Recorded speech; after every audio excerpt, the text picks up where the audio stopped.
오늘은 마태복음 28장을 살펴보므로 마태복음 강론을 다 마치도록 하겠습니다. 먼저 마태복음 28장 1절부터 6절을 제가 읽도록 하겠습니다. 안식일이 다하여가고 안식 후 첫날이 되려는 미명에 막달라 마리아와 다른 마리아가 무덤을 보려고 왔더니 큰 지진이 나며 주의 천사가 하늘로서 내려와 돌을 굴려내고 그 위에 앉았는데 그 형상이 번개 같고 그 옷은 눈같이 희거늘 수직하던 자들이 저를 무서워하여 떨며 죽은 사람과 같이 되었더라. 천사가 여자들에게 일러 가로되 너희는 무서워 말라. 십자가에 못 박히신 예수를 너희가 찾는 줄을 내가 아노라. 그가 여기 계시지 않고 그의 말씀하시던 대로 살아나셨느니라. 와서 그의 누우셨던 곳을 보라. 자, 27장 마지막에 보면은 예수님이 십자가에 못 박혀 죽으시고 죽으신 후에 27장 57절 보면은 날이 저물었을 때 아리마대 부자 요셉이라 하는 사람이 왔으니 그도 예수의 제자라. 빌라도에게 가서 예수의 시체를 달라 하니 이에 빌라도가 내어주라 분부하거늘 요셉이 시체를 가져다가 정한 세마포로 싸서 바위 속에 판 자기 새 무덤에 넣어두고 큰 돌을 굴려 무덤 문에 놓고 가니 거기 막달라 마리아와 다른 마리아가 무덤을 향하여 앉았더라. 자, 아리마대 요셉이 예수의 제자 중 하나였는데 그가 예수님의 시체를 달라고 해서 자기 죽으면은 묻힐 그 무덤에 예수님을 장사했습니다. 그리고 큰 돌을 굴려 무덤분에 놓고 갔고 막달라 마리아와 다른 마리아가 무덤을 향하여 앉았습니다. 그 이튿날 예비일 다음 날인데 대제사장들과 바리새인들이 함께 빌라도에게 갔습니다. 가서 뭐라고 얘기를 하느냐 하면은 저 유혹하던 자가 살았을 때 내가 사흘 후에 다시 살아나리라고 그렇게 얘기했다는 거예요. 그러니까 빌라도 당신이 명령을 해서 그 무덤을 사흘까지 굳게 지키라는 거예요. 왜 그런가 하면은 예수님의 제자들이 와서 시체를 도둑질을 해간 다음에 백성들에게는 살아났다고 부활했다고 그렇게 거짓말을 하면은 민심이 동요될 거라는 것이죠. 그래서 65절 빌라도가 가로되 너희에게 파수꾼이 있으니 가서 힘대로 굳게 하라 하거늘 저희가 파수꾼과 함께 가서 돌을 임봉하고 무덤을 굳게 하니라. 자, 대제사장들과 바리새인들이 요구를 들어준 빌라도는 파수꾼을 내어주면서 가서 당신들이 원하는 대로 그렇게 하라고 했습니다. 그러니까 예수님이 십자가에 죽으시고 아리마대 사람 요셉이라는 사람이 자기가 죽으면 묻힐 동굴에 굴에 예수님을 장사했고 그리고 돌로 막고 봉인을 하고 또 파수꾼을 세워서 지키게 했습니다. 안식일이 다하여가고 안식 후 첫날이 되려는 미명에 안식일은 금요일 저녁부터 토요일 저녁을 얘기합니다.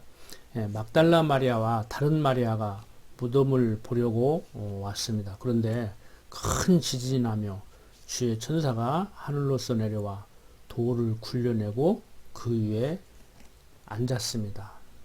그런데 그 형상이 번개 같고 그 옷은 눈같이 희었습니다. 그러니까 보초 쓰던 사람들이 무서워 떨면서 초죽음이 된 거예요. 죽은 사람과 같이 되었다고 얘기를 합니다. 그런데 5절 보면 천사가 여자들에게 일러 가로되 너희는 무서워 말라. 십자가에 못 박히신 예수를 너희가 찾는 줄을 내가 아노라. 그가 여기 계시지 않고 그의 말씀하시던 대로 살아나셨다고 말을 하면서 와서 그에 누우셨던 것을 보라고 얘기를 합니다. 이런 내용을 그저 꾸며낸 얘기를 기록해 놓은 것이다 라고 하면 할 말이 없습니다. 근데 어떻든 간에 성경은 예수님이 말씀대로 부활하셨음을 이 얘기를 합니다. 7절 또 빨리 가서 그의 제자들에게 이르되 그가 죽은 자 가운데서 살아나셨고 너희보다 먼저 갈릴리로 가시나니 거기서 너희가 배우리라 하라. 보라 내가 너희에게 일렀느니라 하거늘. 그 여자들이 무서움과 큰 기쁨으로 무덤을 빨리 떠나 제자들에게 알게 하려고 다름질할세. 예수께서 저희를 만나 가라사대 평안하뇨 하시거늘 여자들이 나아가 그 발을 붙잡고 경배하니 이 예수께서 가라사대 무서워 말라. 가서 내 형제들에게 갈릴리로 가라 하라. 거기서 나를 보리라 하시니라. 자, 여인들을 만나 형제들에게 갈릴리로 갈 것을 전하라고 하신 부활하신 예수님. 당시에 이렇게 살아있는 사람들이 죽었던 예수가 부활했고 그 부활하신 예수님을 만나봤다는 것이지요. 그것까지 꾸며낸 얘기라고 하면은 정말 더 할 말이 없지만 어떻든 간에 당시에 역사적 사실로 이렇게 확실히 부활하셨음을 성경은 얘기해 주고 있습니다. 자, 11절 계속 봅니다.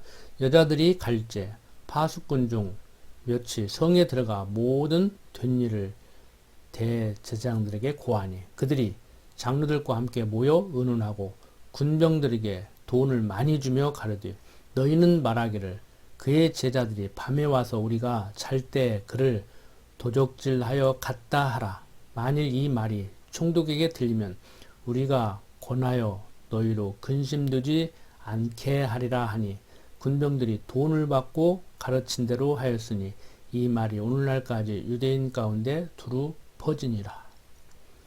자, 대제사장들과 장로들이 함께 모여서 의논한 후에 그 무덤을 지킨 파수꾼들에게 돈을 많이 주며 얘기를 했습니다. 제자들이 와서 밤에 우리가 잘 때 그를 도적질하여 갔다고 하라고 그렇게 시킨 것이죠. 그러니까 도적질해 가지 않고 부활했기 때문에 도적질해 갔다고 하라고 그렇게 시키는 거 아닙니까? 많은 돈을 쥐어주면서 정말 도적질해 갔던지 대제사장들과 장로들이 부활을 믿지 않는다고 하면은 아이 말도 안 되는 소리 하지 마. 어떻든 간에 부활은 아는 거야. 이렇게 말을 했을런지 모르는데 이들도 지금 말한 대로 됐구나라고 믿고 있는 것이죠. 자, 16절 계속 봅니다.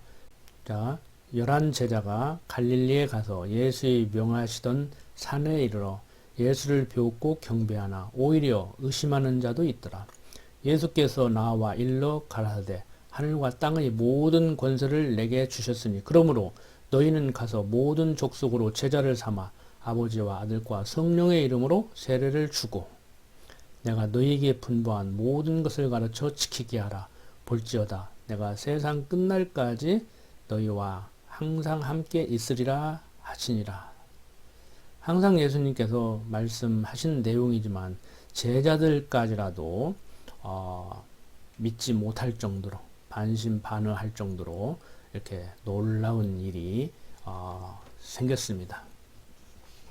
자, 당시에 예수님을 만나본, 부활하신 예수님을 만나본 제자들까지라도 이렇게 의심을 하는데, 오늘을 사는 우리들이 의심 않는다는 거, 그게 오히려 더 이상할 수도 있습니다. 의심하라는 얘기가 아니고 충분히 의심할 수 있는 일이라는 겁니다.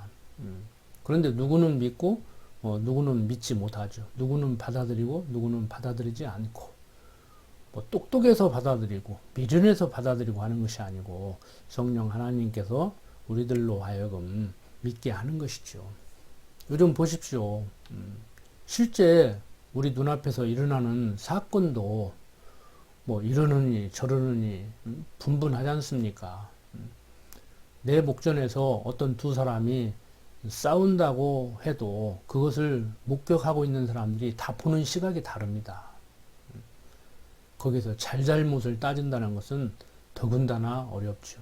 어느 측면에서 들여다 보느냐에 따라서 전혀 다른 해석이 나올 수도 있는 겁니다. 중요한 것은 예수님께서 말씀하신 대로 십자가에 죽기 위해서 오셨고 죽은 지 3일 만에 부활하심으로 당신이 그리스도임을 분명하고도 확실하게 보여줬다는 사실입니다. 오늘 사는 우리들도 분명하고도 확실한 것은 천지만물을 지으신 하나님께서 당신 뜻대로 모든 것을 이루어 나가신다는 사실입니다. 내 인생길 예비해 놓고 여호와 이레 함께 하시면서 임마누엘, 여호와 이레 하나님이 예비하셨다. 임마누엘 하나님이 함께 하신다는 뜻이지 않습니까? 여호와 이레이신 하나님께서 내 인생길 예비해 놓고 임마누엘이신 하나님께서 함께 하시면서 인도하십니다. 되어지는 모든 일들은 하나님의 뜻 안에서 되어지는 것입니다. 지난 시간에도 말씀드렸지만 내가 아무리 하려고 해도 하나님이 못하게 하면 할 수 없는 것이고, 내가 아무리 안 하려고 해도 하나님이 하게 하면 할 수밖에 없는 것이 오늘 사는 우리들의 삶임을 알아야 됩니다. 해라 하지 마라는 얘기가 아닙니다. 제가 하라고 한다고 해서 여러분들이 할 수 있습니까? 여러분들이 하고 싶다고 할 수 있습니까? 어쨌든 간에 하나님께서 하게 하면 하는 것이고 하나님께서 못하게 하면 못하는 것입니다. 그렇다고 아무것도 하지 말라는 얘기가 아닙니다. 하나님께서 하게 하는데 어떻게 안 할 수 있고 하나님께서 못하게 하는데 어떻게 할 수가 있겠습니까?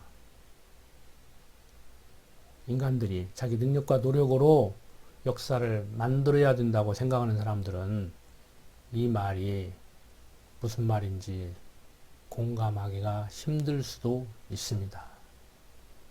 어떠한 사람들은 의지의 한국인처럼 굳센 의지를 가지고 흔들리지 말고 살아야 한다고 얘기하기도 합니다. 그렇지만 조금 더 깊이 생각해 보시기 바랍니다. 세상은 내 뜻대로 되는 것이 아니고 하나님 뜻대로 되어짐을 알고 살아야 됩니다. 하나님께서 주관하시는 그 역사 속에서 나에게 주신 은사 따라서 하루하루를 최선을 다해서 살아가는 성도로 살아갔으면 합니다. 기도드립니다. 오늘 또 살아서 역사하시는 하나님의 섭리 따라 살고 있습니다. 천지만물을 지으시고 섭리하시는 하나님의 그 섭리를 바라보며 하나님의 영광을 찬양하며 살아갈 수 있도록 인도하여 주시옵소서. 부족한 종 예수님 이름으로 기도드립니다. 아멘.